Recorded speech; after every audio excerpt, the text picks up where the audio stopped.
Hi guys, today's video we're going to learn how to create a budget. So if you're interested in knowing where your money is going, as well as learning how to save money, please stay tuned for my video. Hi guys, welcome to the Thrifty Life of Sissy. I'm Sandra. I would like to thank all my returning subscribers, any new viewers to my channel. Thank you so much.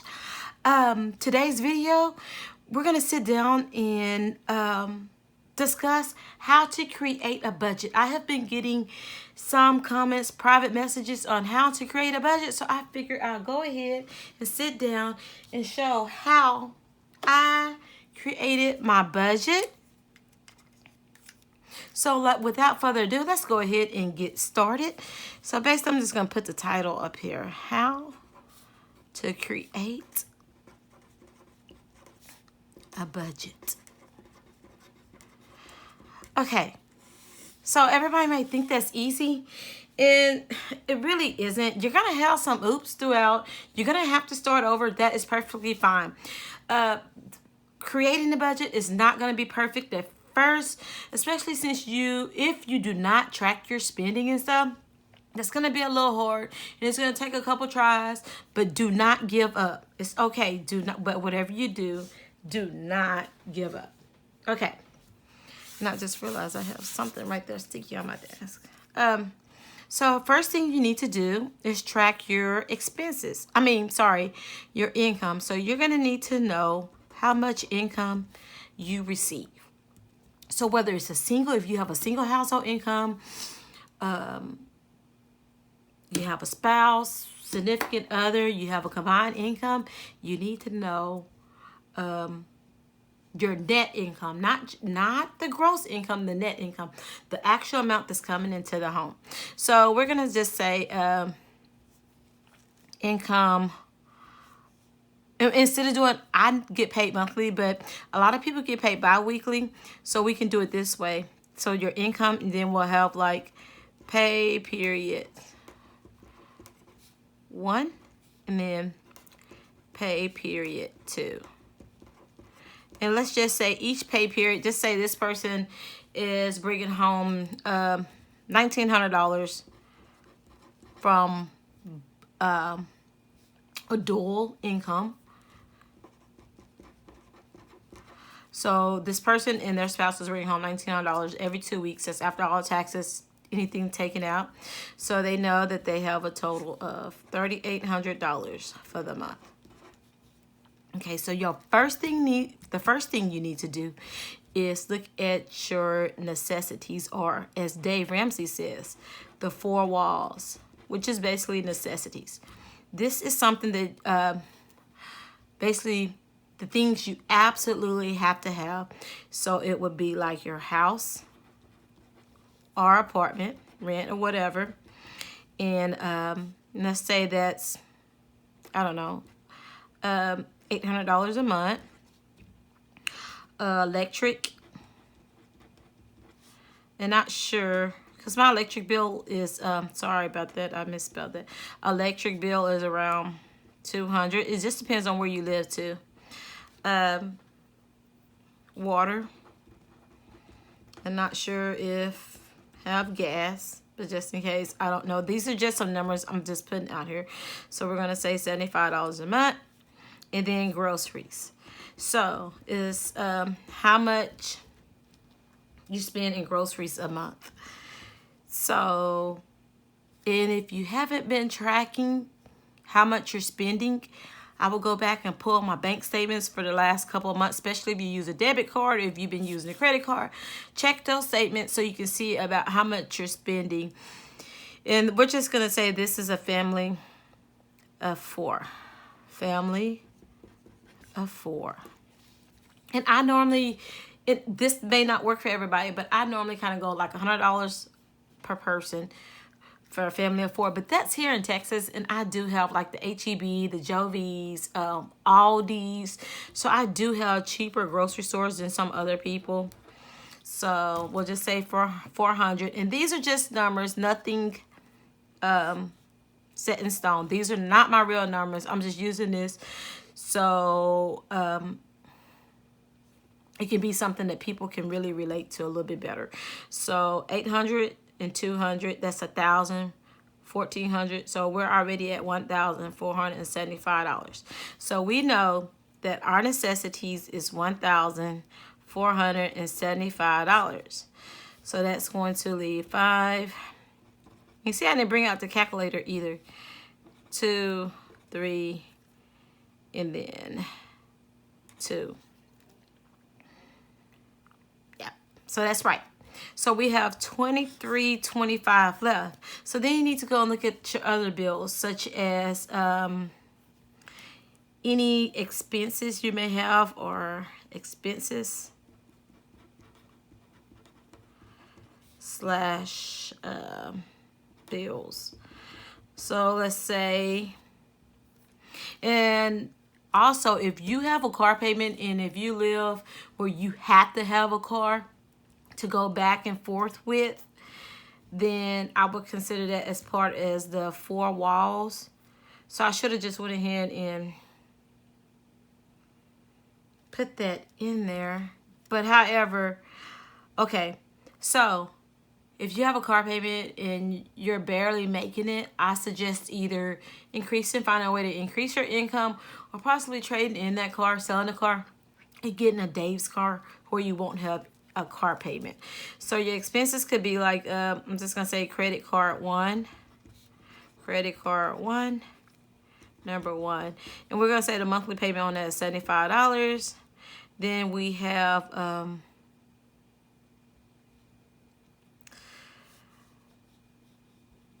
let's see, we can say a credit card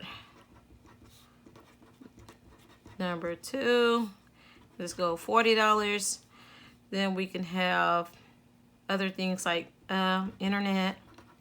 And internet would be part of the 4 walls if you work from home or something. So that means you would have to have that internet service.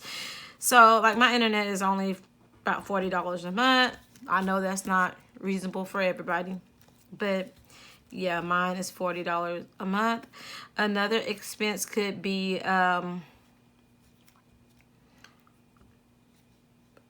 cell phone. And you may need this cell phone too, not saying you don't. And normally a cell phone bill averages probably $125 for 2 lines. And I'm just saying it's 2 lines since this is a family of 4 with 2 adults, okay? I know not everybody has cell phones, but okay, so this is already given us. So we have credit card number 1, credit card number 2, we have internet and cell phone. Now let's go down here and look at our, and see, this is kind of like just a few bills, so may not be, I'm trying to be as realistic as possible, so never know. Anyway, so that's 125 and 40, that's 165. 165 and 40, that's 205, and 205 and 75, that's 280. So right now we have 280.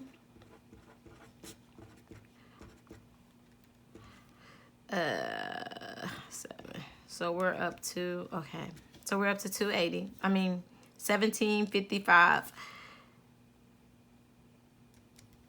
All right, sorry about all the scribbling and stuff. So we have 1755 to go. Okay, so if you have not saved up for that emergency fund, I suggest you save up for the emergency fund before you start too many sinking funds, because you do want to have something to fall back on.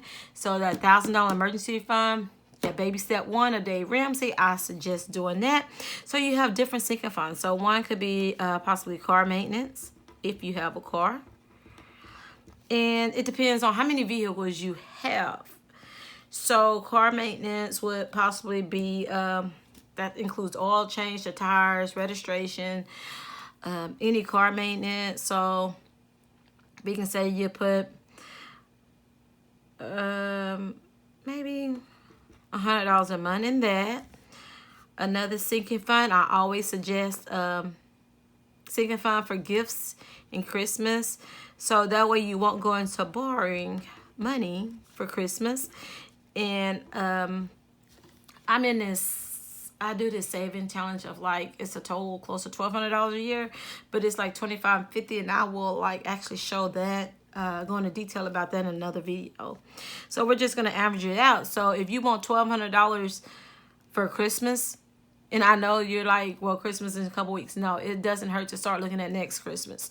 So you need to divide that by 12, and that'll give you $1,200 a year for Christmas, as well as $1,200 for car maintenance, if that's what you're aiming for. Another good sinking fund is to have is house repairs. If you own your house, and you never know, so it really doesn't have to be that much. So I say like $600 a year. So you divide the 600 by 12, and that give you how much you need for each month. So there go your $50. And then if you have cash envelopes for like, I'm just going to, okay, we have a couple sinking funds: car maintenance, Christmas, house repairs, gifts. And that doesn't have to be that much. So if you just want to save $300 a year, you do 300 divided by 12 will give us, let me bring out the calculator, will give us $25 a month. And that includes birthdays, anniversaries, or whatever you want to do. Now the cash envelope system. So you have 200, 275, right? Okay. Okay, so then we need to go down to the cash envelopes. And like I say, it's very important that if you're not aware about how much you're spending, go back and just kind of look at your statements and get your estimate. So we're going to say toiletry, which is like, it could be toilet paper, paper towels, toothpaste, whatever. So probably about $40 a month, it's safe to say. Beauty, which could be haircuts and stuff like that, or hair products, averaging for a household of 4, might be safe to say 40. I'm trying to think what else. I know I got several sinking funds. Personal spending for, you know, 2 adults, personal spending for yourself. It depends on how much you're gonna allow yourself. And I do like $60, especially if I'm in debt. And then like I'm put SO, not sure, spouse, whatever. Maybe both of y'all will get $60 a month. And then if you're giving your children allowance, you need to consider how much allowance you give them a month or a week, however you want to do it. So if you give your children, and I'm doing this on a month basis, even though you get paid every 2 weeks, I'm just showing how you can like have a month income, do it on a monthly income. So for children, I don't know, it's 2 children, depends on if they're teenagers or whatever their needs and stuff are.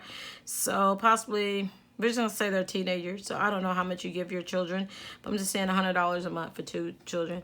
However, if this is going to be, if you're going to be doing this every 2 weeks, you can just divide that by 2 and stuff your envelopes like $20 every 2 weeks.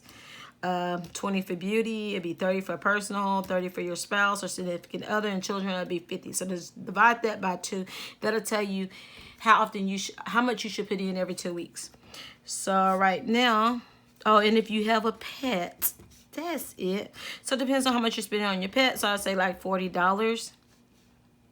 So 40 and 40 is 80, 140. 140 plus 60 is 200, 300, 340. Okay, so let's see how much we have spent, because the remaining is we're gonna use the remaining to put toward credit card number 1, or either you get that $1,000 emergency fund completed. So we start out with $3,800 minus $1,475 minus $275 minus $340 minus $280, $1,430. And then I forgot about possibly either renter's insurance, additional bills. I'm just gonna put additional. bills. So like renter's insurance, and I'm not too for sure how much is renter's insurance, but I'm quite for sure you have to have that in an apartment or house insurance. So just say renter's insurance, we're just gonna say $60 a month. That might be a little bit below, but and then car insurance. We're gonna say if the car is paid off, if we don't have no car payment, you can do liability if you're fine with liability.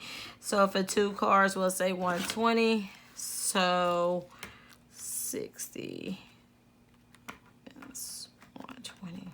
So we're at $1,250. So okay, so we have $1,250 remaining. $1,250 remaining. Now, any remaining bills to get to that zero base budget, you have to tell your money where to go. So the $1,250 could go to the EF, emergency fund, which is baby step 1. Or either to baby step 2, which is paying off smallest to greatest of your bills. So I'm gonna put paying off bills. So like I said, so you have $1,250 to either take to baby step 1 or pay on baby step 2. This may seem like it's a lot, but it really isn't. And I promise you will get it after a couple tries. You may even get it on your first try. But sometimes if you haven't been tracking your bills, you really don't know how much you're spending in each category. It may take a little while, but never give up. So if you haven't allowance yourself enough, you can always go back and increase like your sinking funds or your groceries or something. But for the first month budgeting, I would not put the whole $1,250 to bills. I probably, since I'm kind of guesstimating, I would put like $800 to either the emergency fund or baby step 2, depends on what step you're in, and I will put the other $450 as a cushion. And I'm sorry, I know it's not neat, but I'm just writing now. I will put the $450 as a cushion because you need to ensure that you have some money to fall back on, especially like I say, if this is your first time actually like creating a solid budget. And then once you find out like how much you're spending in each category, it'll get better. And then you don't need to keep a big cushion like this that consists of $450. Now I keep a cushion probably about, it's always good to keep a little cushion in your bank account between $150 and $200 because you never know when you have that oops. And I forgot to include that in the cash envelopes because I do have an envelope labeled miscellaneous, but I call it my oops envelope, my you know what envelope, just in case I forget to budget for something. So I hope you found something beneficial that you can use toward creating your budget out of my video. Please feel free to leave a comment. I would greatly appreciate it if you would consider subscribing to my channel by clicking that little red button up there. See that little red button to your right hand side? Just go ahead and click that. Once it gray out, that means you are subscribed to my channel. Also, please stay tuned. Go ahead and click that notification bell because I will be giving away that conscious wallet that I did a review on. It's uploading really well, so stay tuned because a giveaway instructions video will be coming up within the next week or so. So until next time, bye-bye.